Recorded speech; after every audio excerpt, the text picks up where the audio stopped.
Hey there, I'm Renal Ray. I'm MCN's Deputy Public Policy Director, and I'm here with a quick reminder that it's August and time for our favorite August activities.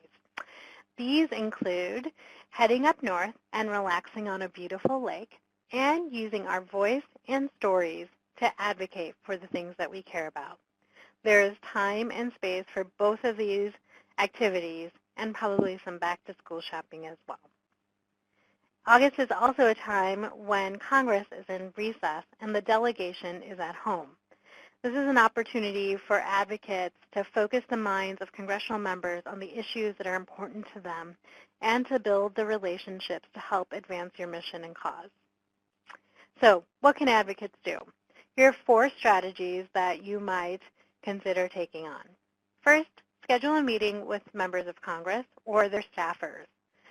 This can come through inviting them to a site visit, doing an office meeting, or a joint coalition meeting.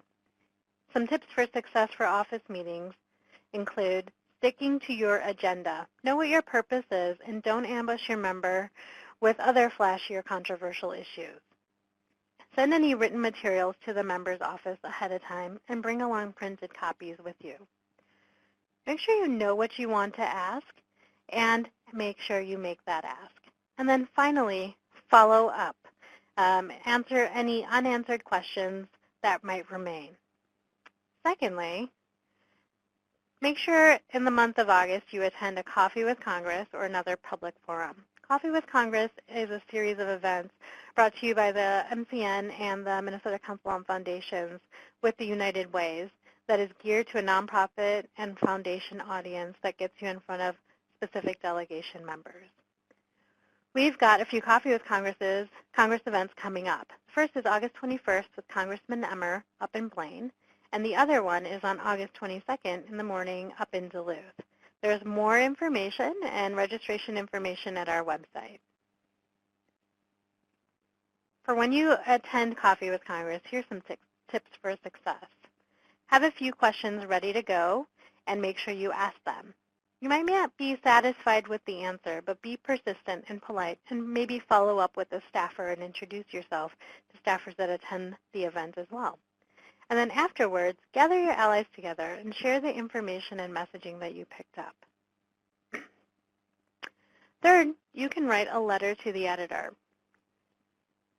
Make sure that you mention your member of Congress by name.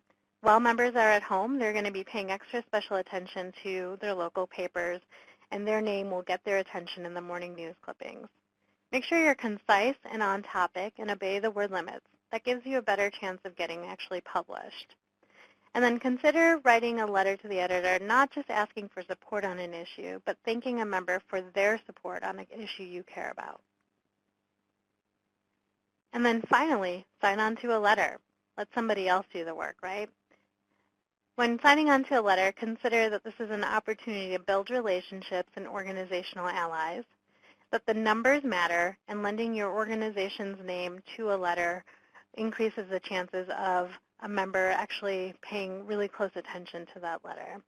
And then make sure that the letter is the right fit for you. Don't sign on to every letter that is requested for you to sign on to. Be choosy and make sure that there's alignment for your organization. So along those lines, stay tuned for a sign-on letter opportunity coming to you from MCN and the Minnesota Budget Project. So those are 4 quick actions that nonprofits can take during the August recess and moving forward. Here are some additional resources for you to consider in the month of August and onward out of the Nonprofit Federal Policy MN.org website, and some principal toolkits and other resources you can have. So I hope you have a great August, that you get some lake time, and that you do some really wonderful advocacy as well.